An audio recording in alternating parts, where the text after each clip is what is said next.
തുടങ്ങാം സാർ.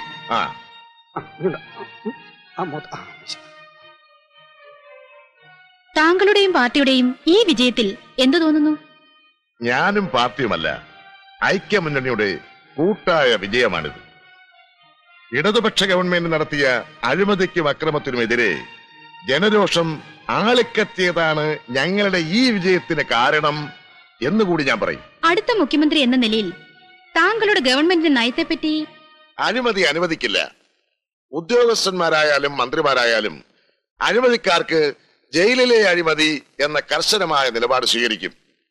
ഗവൺമെന്റിന് ഒരു ക്ലീൻ ഇമേജ് ഉണ്ടാക്കുക എന്നുള്ളതാണ് ലക്ഷ്യം. എന്ത് വില കൊടുത്തും അതിനാവും എന്റെ ശ്രമവും. അവന്റെ ഒരു ഇമേജ് കാണാം. 4 ദിവസം കൊണ്ട് ഈ രാജ്യം കുളം കൊണ്ടു.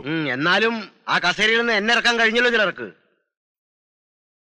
മോൻ ചത്താലും മരുമോളെ കണ്ണീര് കുടിപ്പിക്കണമെന്ന ചില അമ്മായിയമ്മമാരുടെ മനസ്ഥിതി അത് തന്നെ. നിങ്ങൾ ആർക്കിട്ടാണ് ഈ അസ്ത്രം പ്രയോഗിക്കുന്നതെന്ന് എനിക്കറിയാം. അത് വേണ്ട. മതി മതി മതി മതി. ഇനി നമ്മൾ വഴക്കിട്ടിട്ട് കാര്യമില്ല. ഇനി എന്താണ് ചെയ്യേണ്ടത് എന്നതിനെ കുറിച്ച് നമുക്ക് ആലോചിക്കാം. യവന്മാരെ തോപ്പിക്കാൻ ദിവസവും നാടുനീളെ ഹർത്താലും ബന്ദ് സംഘടിപ്പിക്കണം. തൊഴിലാളികളെ മുഴുവൻ സമരരംഗത്തിറക്കണം. അനന്തൻ സഖാവേ, പഴയതുപോലെ അനാവശ്യ കാര്യങ്ങൾക്ക് സമരം ചെയ്യാൻ തൊഴിലാളികളെ കിട്ടില്ല. വിദ്യാർത്ഥികളാ നല്ലത്. പിള്ളേരെ മുഴുവൻ തെരുവിലിറക്കി വാഹനങ്ങൾ തല്ലി തകർക്കണം. ഭരണം നിശ്ചലമാക്കണം. അങ്ങനെ ഒരു നിമിഷം പോലും ദിവാകരനെ സ്വസ്ഥമായി ആ കസേരയിലിരിക്കാൻ അനുവദിക്കരുത്. ഓ, നിങ്ങൾ എല്ലാരും കൂടി എന്റെ സ്വസ്ഥത നശിപ്പിക്കുകയാണ്. ഞാനിവിടെ കയറി ഇരുന്നല്ലേ ഉള്ളൂ മാവുന്നേരെ.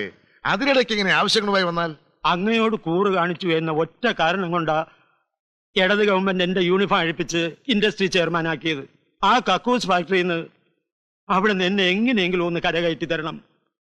വിഷമിക്കണ്ട, എന്റെ കൂടെ നിൽക്കുന്നവരെ ഞാൻ തഴയില്ലെന്ന് മാവുന്നവർക്ക് അറിയാലോ. ഓ,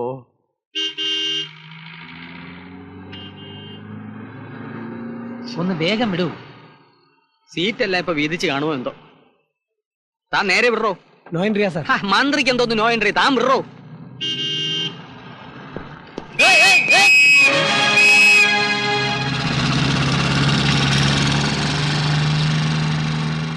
വണ്ടി അങ്ങോട്ട് ഒതുക്കി നിർത്താം. നിർത്താനല്ല, കേറാനാ പോണേ മന്ത്രി കസേരയിലോട്ട്. തന്നെയൊക്കെ കൊണ്ട് സല്യൂട്ട് അടുപ്പിക്കാൻ. തൽക്കാലം നീ അങ്ങോട്ട് ഒതുക്കി നിർത്തണം. പോടാ. ആ വണ്ടി എവിടെ വിടറോ. പോലീസ്.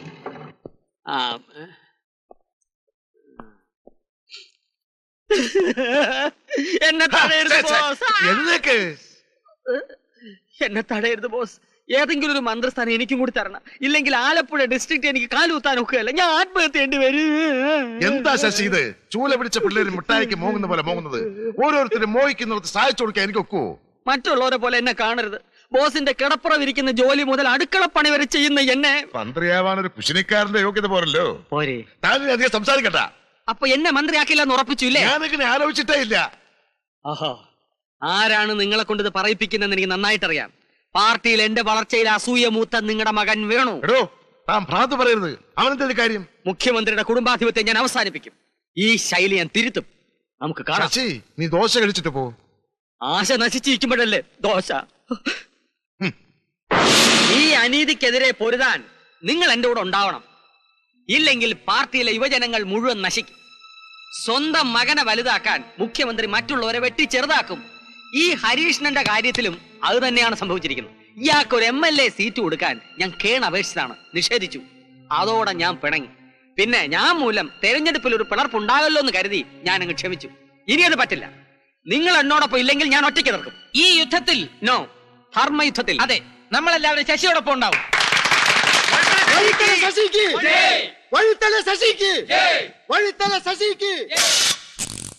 അപ്പൊ മുഖ്യമന്ത്രി എന്ന നിലയിൽ ദിവാകരജി ഒരു പരാജയമാണെന്നാണോ നിങ്ങൾ പറഞ്ഞതിന്റെ അർത്ഥം? ഒരിക്കലുമല്ല. മുഖ്യമന്ത്രിയോട് വ്യക്തിപരമായി ഞങ്ങൾക്ക് ബഹുമാനമുണ്ട്. അദ്ദേഹത്തിന്റെ പ്രവർത്തന ശൈലിയാണ് എതിർക്കുന്നത്. ആ ശൈലി തിരുത്തണം. അതാണ് ഞങ്ങളുടെ ആവശ്യം. ഈ എതിർപ്പിൽ നിങ്ങളോടൊപ്പം ആരൊക്കെ ഉണ്ട്? അതൊക്കെ കാത്തിരുന്ന് കാണുക. കൂടുതലൊന്നും ഇപ്പൊ പറയാനില്ല. തിരുത്തലായതിനു ശേഷം വലിയ കഷ്ടമാണ് നമ്മുടെ സ്ഥിതി. കഴിഞ്ഞ കുറെ മാസങ്ങളായി 10 കാശിന്റെ വരുമാനമില്ലണ. എന്ന് വെച്ച് ആരുടെയും കാല് പിടിക്കാൻ വഴിത്തല ശശിയെ കിട്ടില്ല. ബോസ് വേണേ നമ്മളോട് മാപ്പി ചോദിക്കട്ടെ.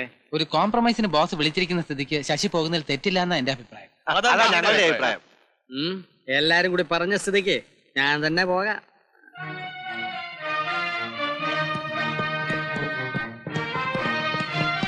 ബോസ്, എന്താ ഇത്?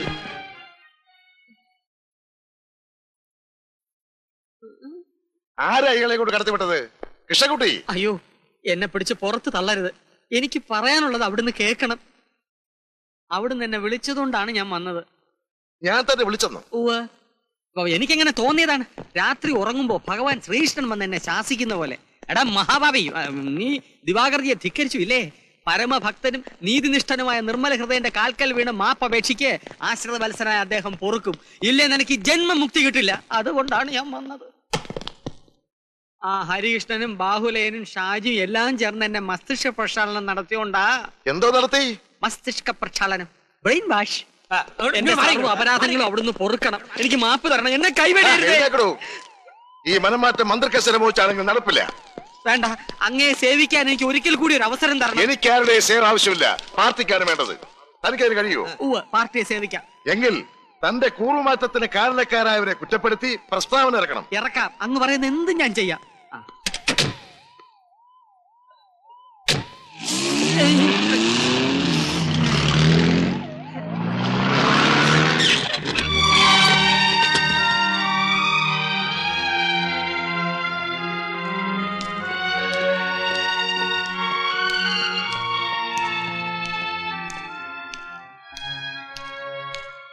മിസ്റ്റർ ബാലേന്ദ്രൻ, നിങ്ങൾ എന്റെ കൂടെ ഒന്ന് വരണം. വീണ്ടും അറസ്റ്റ് ചെയ്യണോ? അല്ല, നിങ്ങളെ DGPക്ക് ഒന്ന് കാണണമെന്ന്. DGPക്ക്?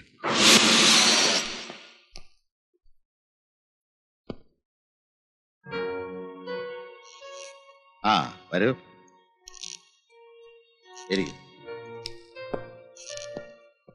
കുടിക്കാൻ കാപ്പിയോ ചായ എന്തെങ്കിലും? ഒന്നും വേണ്ട സാർ. നേരിട്ട് പരിചയമില്ലെങ്കിലും ബാലചന്ദ്രനെ എനിക്കറിയാം. എന്നെ അറിയാം. രാഷ്ട്രീയത്തിൽ വളരെ കുറച്ചു പേരുമായിട്ട് എനിക്ക് അടുപ്പമുള്ളൂ. അതിലൊരാളായിരുന്നു നിങ്ങളുടെ അച്ഛൻ.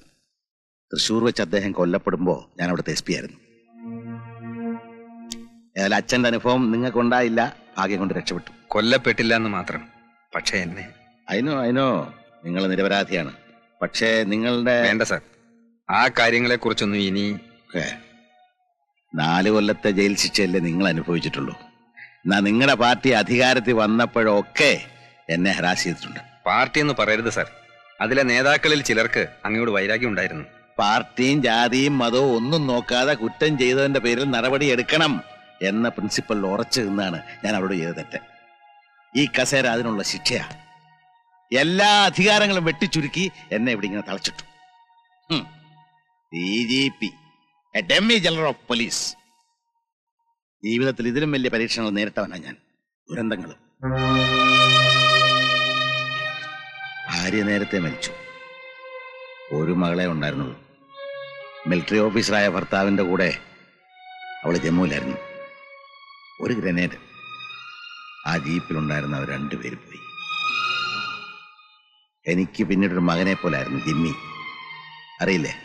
Jimmy George volleyball national international സ്റ്റാറായി വളർന്ന എന്റെ ജിമ്മി പോലീസ് ഫോഴ്സിനൊരു അഭിമാനമായിരുന്നു.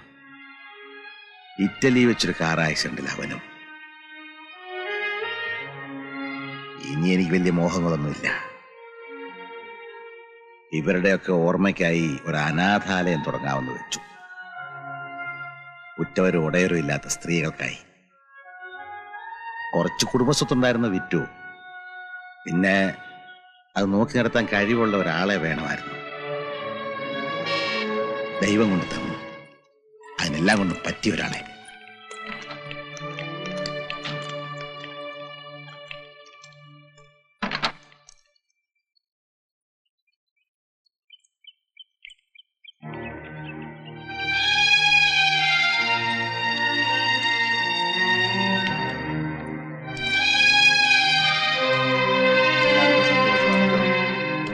ആഹാരമൊക്കെ സമയത്ത് കിട്ടുന്നുണ്ടോ? ജോലിയൊക്കെ ചെയ്യുന്നുണ്ടോ?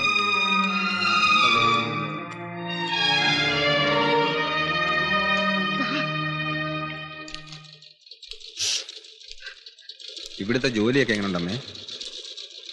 ജോലിയല്ല, ഒരു സർവീസായിട്ടാണ് ഞാനിത് ഏറ്റെടുത്തത്. മുമ്പ് പാർട്ടിക്ക് വേണ്ടി പ്രവർത്തിച്ചപ്പോൾ ഉണ്ടായതിനേക്കാൾ കൂടുതൽ സംതൃപ്തി എനിക്ക് ഇവിടെ കിട്ടുന്നുണ്ട്. നീ കണ്ടില്ലേ ഇവിടുത്തെ അന്തേവാസികളെ? ഇവരനുഭവിച്ച ദുഃഖവും വേദനയും അറിയുമ്പോൾ ഞാൻ അനുഭവിച്ചൊക്കെ എത്ര നിസ്സാരം. ആ അത് പോട്ടെ, നീ ഇനി എന്താ ചെയ്യാൻ ഉദ്ദേശിക്കുന്നത്? ഒന്നും തീരുമാനിച്ചിട്ടില്ല. നീ ജയിലിലായിരുന്നപ്പോൾ എനിക്ക് ഇത്ര വിഷമം ഉണ്ടായിരുന്നില്ല. പുറത്തു വന്ന നിന്റെ കാര്യത്തിൽ എനിക്ക് പേടിയുണ്ട്. അമ്മ ആവശ്യമില്ലാതെ ഭയപ്പെടുകയാണ്. ഇനിയും ഞാൻ അവരുടെ ചതിയിൽപ്പെടുമെന്ന് കരുതണ്ട. എന്നെ നോക്കാൻ എനിക്കറിയാം. ഇപ്പൊ അമ്മയുടെ കാര്യത്തിലാ എനിക്ക് വിഷമം. ഇവിടെ ഇങ്ങനെ ഞാൻ പറഞ്ഞില്ലേ ബാല, എനിക്കിവിടെ പ്രശ്നങ്ങളൊന്നും ഇല്ല. ആദ്യം സ്വന്തമായി ജീവിക്കാൻ നീ ഒരു വഴി കാണാം. അല്ലാണ്ട് നിനക്കൊരു ഭാരമായി ഞാൻ വരില്ല. അപ്പോഴേ ആളെ കസ്റ്റഡിയിലെടുത്ത് നേരെ ഇങ്ങോട്ടാ കൊണ്ടുവന്നിരിക്കുന്നത്. ഒന്ന് കുളിക്കുകയും ഭക്ഷണം കഴിക്കുകയൊക്കെ വേണ്ടേ? നിങ്ങൾക്ക് സംസാരിക്കാൻ ഇനി സമയമുണ്ടല്ലോ. വരും. എവിടേക്കാ? ഇവിടെ അടുത്ത് തന്നെ തേജിപ്പയുടെ ബംഗ്ലാവിൽ ഇഷ്ടം പോലെ സ്ഥലമുണ്ട്. കുറച്ച് ദിവസം അവിടെ കൂടുന്നതുകൊണ്ട് കുഴപ്പമൊന്നുമില്ല. പിന്നെ ആഫ്റ്റർ കെയർ പോലീസിൻ്റെ കൂടെ ഡ്യൂട്ടി ആണല്ലോ. ഇടയ്ക്ക് അമ്മ വന്ന് കാണുകയും ചെയ്യാം. വരും. വരാം.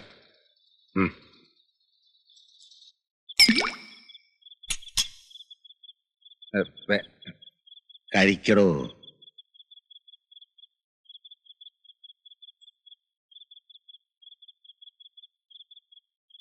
സാർ, എൻ്റെ അച്ഛൻ്റെ മരണത്തെപ്പറ്റി പാർട്ടി നേതൃത്വവുമായി ബന്ധപ്പെടുത്തി പലതും പറഞ്ഞു കേട്ടിരുന്നു. എന്നാൽ അതൊക്കെ ബൂർഷ്വാ പത്രങ്ങൾ പടച്ചിറക്കുന്ന നുണക്കഥകളായാണ് പലരും കരുതിയത്, ഞാനും. പക്ഷേ എന്നോട് ചെയ്ത ക്രൂരത ഓർക്കുമ്പോൾ എൻ്റെ അച്ഛൻ്റെ മരണത്തെപ്പറ്റി കേട്ടതും ശരിയായിരുന്നു എന്ന് തോന്നുന്നു. വർഷങ്ങൾക്ക് മുമ്പ് നടന്നൊരു സംഭവം, അതേപ്പറ്റി ഇനി പറഞ്ഞിട്ടെന്തിനാ? എങ്കിലും സാറിന് അറിയായിരിക്കുമല്ലോ, അതുകൊണ്ട് ചോദിക്കുക. എന്താണ് സത്യം? ആരാണ് സാർ എൻ്റെ അച്ഛനെ കൊന്നത്? അന്ന് നിങ്ങളുടെ പാർട്ടിയായിരുന്നല്ലോ ഭരണത്തില്. എന്നിട്ടും അന്വേഷണത്തിന്റെ പകുതിക്ക് വെച്ച് എന്നെ ട്രാൻസ്ഫർ ചെയ്തത് സത്യം പുറത്തു വരുന്നുള്ള ചിലരുടെ ഭയം കൊണ്ടായിരിക്കണം. പക്ഷേ ആരൊക്കെയായിരുന്നു ആ കൊലയ്ക്ക് പിന്നിലെന്ന് തീർത്തു പറയാൻ എനിക്കാവില്ല. Just A minute.